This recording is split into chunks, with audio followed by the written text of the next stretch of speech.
Assalamualaikum warahmatullahi wabarakatuh. Halo guys.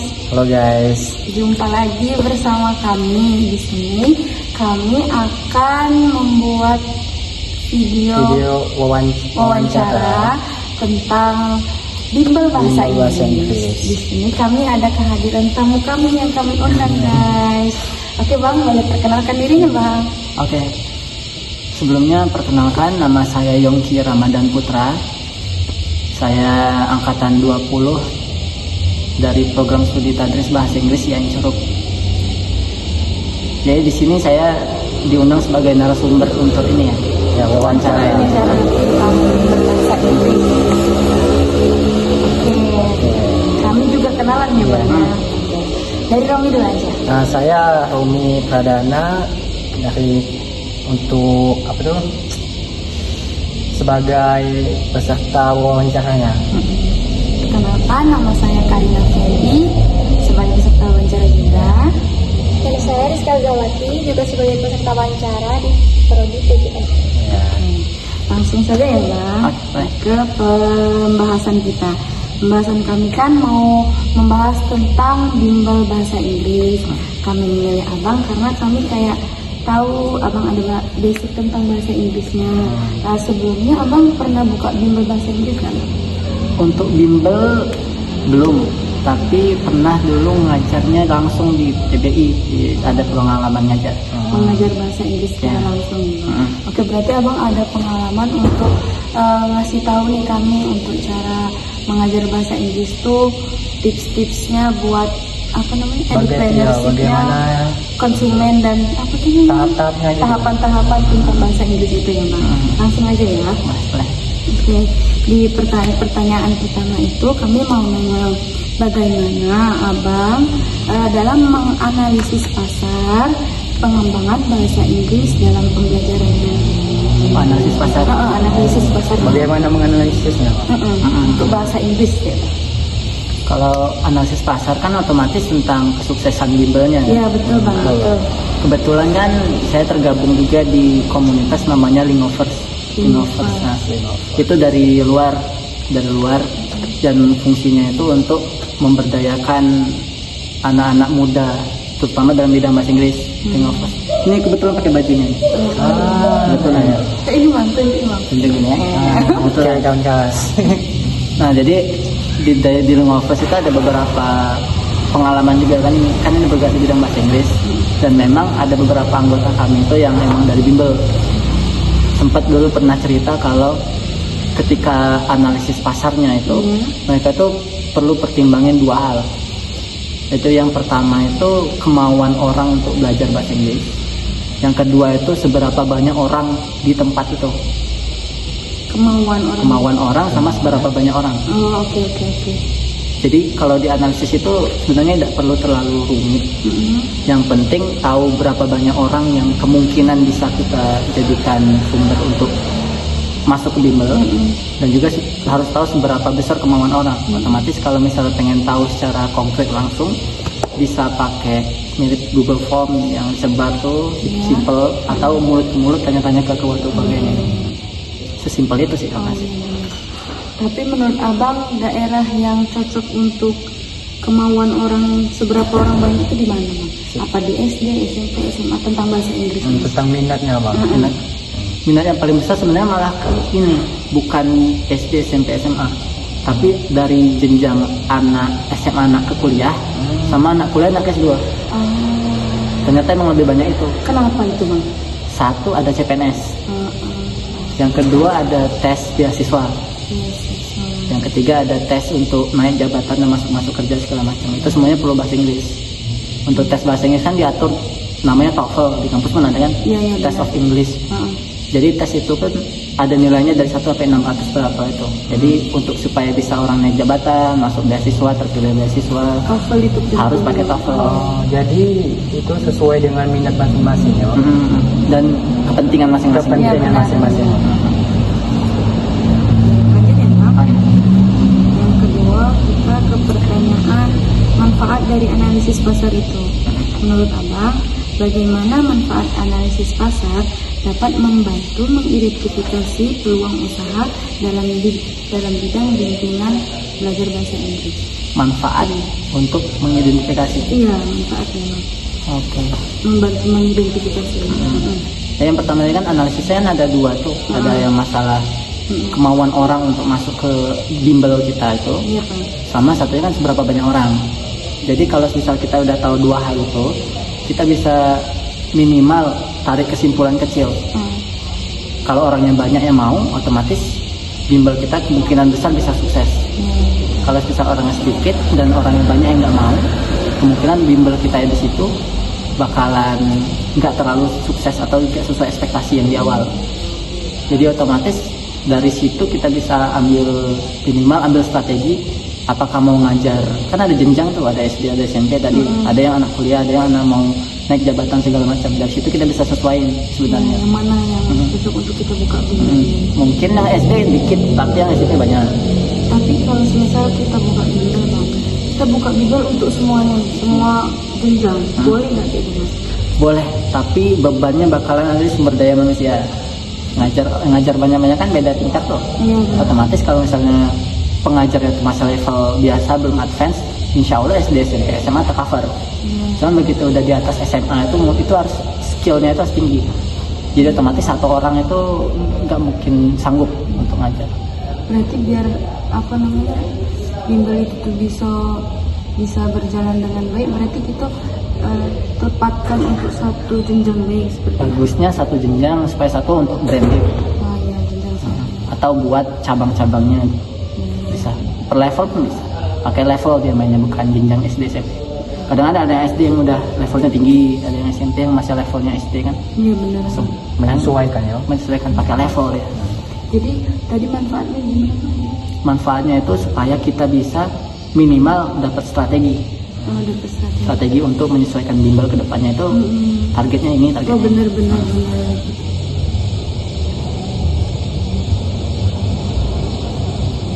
Oke, kita lanjut ya Bang. Kalau dalam menentukan target konsumen itu Bang, yang tepat untuk bimbel itu gimana tuh Bang? Target konsumen yang paling tepat untuk bimbel. Paling tepat. Yang ada beberapa pertimbangan. Yang pertama itu yang pasti sumber daya manusia, pengajarnya. Pengajarnya levelnya di mana, dan paling enak ngajar tuh di mana. Satu, kalau cewek biasanya itu anak-anak yang anak SD, SMP, SMA. Di atas level SMA itu biasanya udah cowok-cowok. Iya benar. Ya, benar. Jadi kalau misalnya sumber daya manusia di bimbel itu kebanyakan cewek, minimal misalnya kan 3 orang cewek bikin bimbel bareng, itu ada orang-orang kan di 5 first. Enaknya tuh SD, SMP, SMA, otomatis mereka ngajar SD, SMP, SMA. Jadi nyari seluruh ini cukup. Lanjut. Dua. Selanjutnya itu Bang, perbedaan karakteristik atau konsumen dalam usia atau kebutuhan atau latar belakang. Dalam desain yang mempengaruhi itu program pembelajaran itu dalam bimbel itu gimana tuh Bang? Yang tingkatan. Kalau tingkatan itu ditentukan dari kemampuan bahasa Inggris. Jadi kalau kita misalnya bikin bimbel, paling pertama yang dilakukan itu bukan langsung ngajar, tapi tes dulu sebenarnya. Tes basicnya. Tes basic. Kita tentuin dia tuh levelnya di mana. Itu ada range nilai-nilai, misal 1 sampai 100 itu di mana, 100 sampai 250 di mana. Dari situ kita baru bisa milih orangnya dimasukin ke kelas ini, masukin ke kelas ini. Jadi walaupun dia SMP bisa jadi pemula di sini gitu. Bisa jadi anak SMP gabung sama SD kalau di bimbel. Kalau ketentuan levelnya ya Bang. Ketentuan level, dia ada basic, ada yang intermediate namanya. Ini di bimbel bahasa Inggris ya Bang? Di bimbel Oh, bahasa Inggris. semua. Kalau di semua ada namanya pretest. Pretest itu misal kita masuk ke MTK, nah MTK di materi dibagi jadi 6. Kalau bimbel yang profesional ya, misalnya dibagi 6, per itu ada tes dulu di awal. Tes di awal itu bisa nentuin di 1 sampai 6 di mana dia masuk. Jadi nanti kalau ada orang masuk ke 1, gabung di 1, nanti di 1 ngajarnya itu lambat. Iya. Materinya sama, cuma ngajar lambat. Di yang ke-6 itu bakalan cepat ngajar, sehari satu materi. Biasanya itu cuma untuk anak-anak yang udah mau tes ke universitas, dia dari awal sampai akhir tuh langsung ngebut 1 bulan. Selanjutnya Pertanyaan selanjutnya di evaluatif dan kritis ya Bang. Nah pertanyaan tuh apa sih tantangan terbesar Abang dalam melakukan analisis pasar di bidang edupreneurship khususnya di bimbel bahasa Inggris ini? Tantangan terbesar itu apa sih Bang? Kita buka bimbel itu tuh.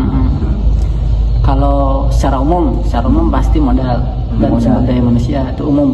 Cuman kalau tadi kan dalam analisisnya kan tantangannya. Yang pasti yang pertama itu untuk ngertiin kalau kita tuh perlu analisis dulu sebelum bikin sesuatu. Contohnya nih kalau kita mau bikin usaha, ini bukan bimbel ya, ini contoh yang lain.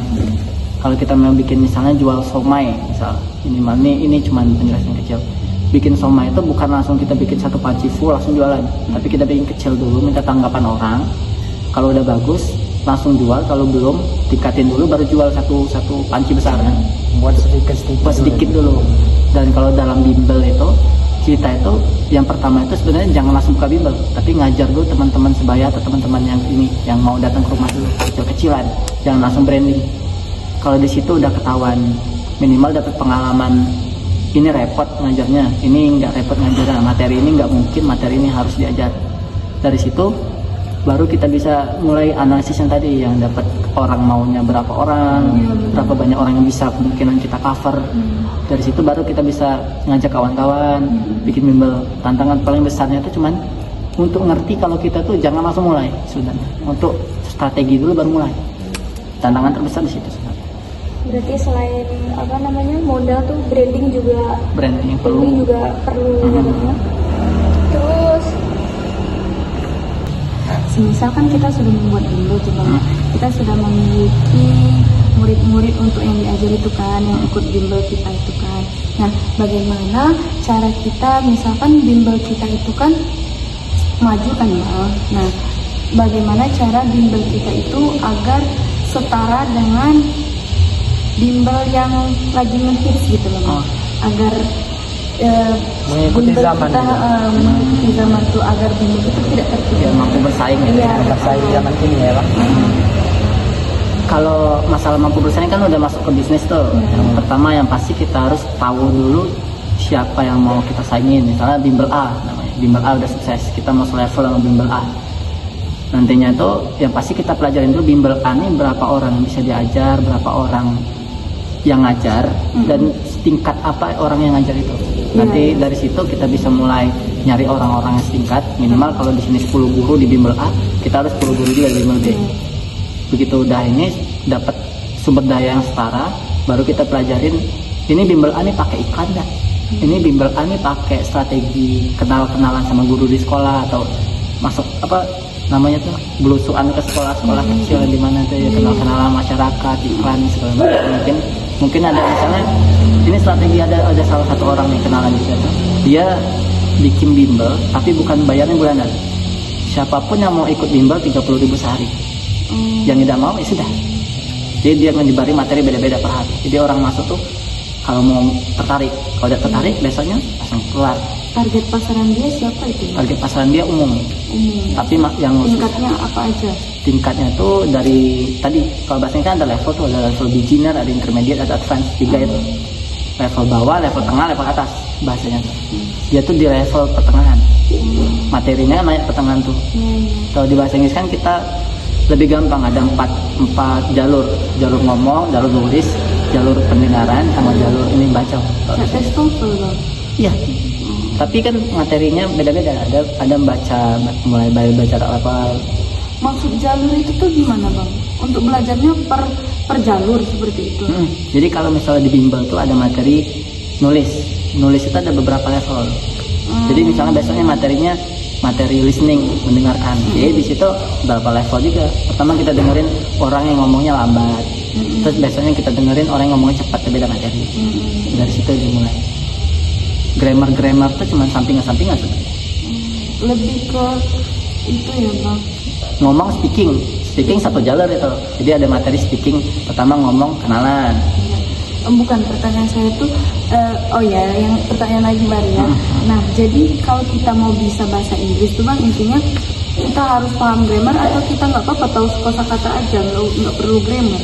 Yang mana lebih penting? Ya, paling cepat atau paling penting? cepat dan penting. Cepat dan penting. Iya.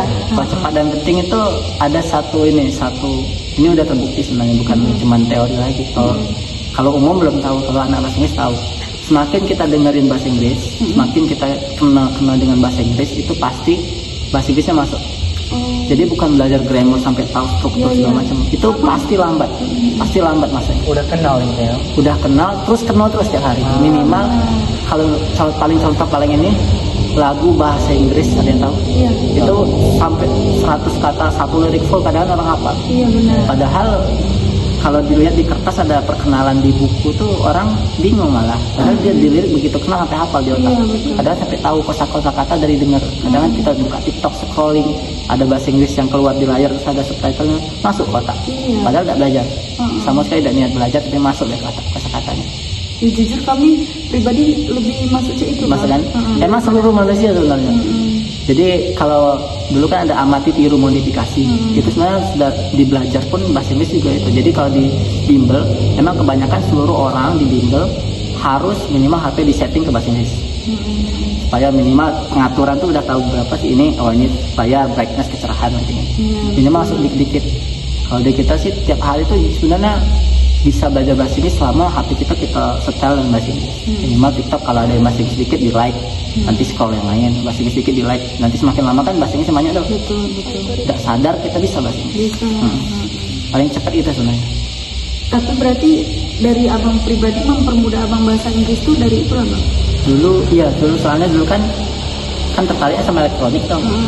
Jadi begitu nyari di YouTube yang Indonesia tidak ada satupun videonya, yang bahasa Inggris ada videonya. Jadi dulu buka YouTube subtitle Indonesia masih, subtitle Indonesia dari SMP sampai SMA, soalnya dulu senang elektronik. Terus akhirnya begitu sampai SMA ternyata tidak sadar subtitlenya udah mati, udah ngerti itu, padahal tidak belajar. Jadi belajar grammarnya masih tidak tahu, cuman bahasa Inggris ngerti, grammarnya tidak tahu.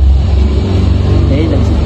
Tapi kalau cek itu tuh bang pemicu kita bisa ngomong apa enggak dah tuh bang? Tidak, itu cuma ngerti. Begitu ngomong beda jalur. Itu namanya jalur speaking. Di speaking emang harus praktek. Ilmu praktek harus belajar lewat praktek, ilmu teori harus belajar lewat teori. Makanya orang bisa baca bahasa Inggris, nulis bahasa Inggris, insya Allah bisa. Tapi begitu ngerti bahasa Inggris tapi tidak bisa ngomong tuh wajar. Iya betul. Karena ilmu praktek beda ilmu. Kalau kita mendengar kita tahu. Dengar kita ngerti. Orang bicara kita tahu. Contohnya bahasa sini, misal kalian bahasa bukan asli orang Corop, aku orang Palembang. Begitu di Corop orang mau pakai bahasa Corop itu ngerti. Cuman kita tidak bisa ngomong balik pakai bahasa Corop. Sama konsepnya sama-sama bahasa Inggris. Bahasanya. Berarti kalau kita sudah mengerti apa yang diomong orang, berarti kita apa selanjutnya bang? Agar kita bisa menguasai bahasa Inggris sepenuhnya sepenuhnya berarti kita bisa dengar dan bisa komunikasi balik ngomong. Komunikasi. Yang pertama mulai ngomong, yang pasti. Yang kedua itu kalau memang udah tertarik belajar nulis boleh. Semakin bagus kita nulis, semakin bagus kita ngomong. Kebalikan juga sama, semakin bagus kita ngomong, semakin bagus kita nulis. Memicu kita untuk menulis itu apa bang? Niat dari diri sendiri buat nulis pakai bahasa Inggris. Minimal ngetik di WA sama kawan tuh tambahnya bahasa Inggris sedikit, literally kayak atau apa kayak oke, thank you. Kadang orang tuh ngomong kita so Inggris. Jangan peduli lah. Nanti di ujung kita dewe enak. Iya betul. Kan ini internasional bahasa. Internasional. Setuju kami. Apalagi ya?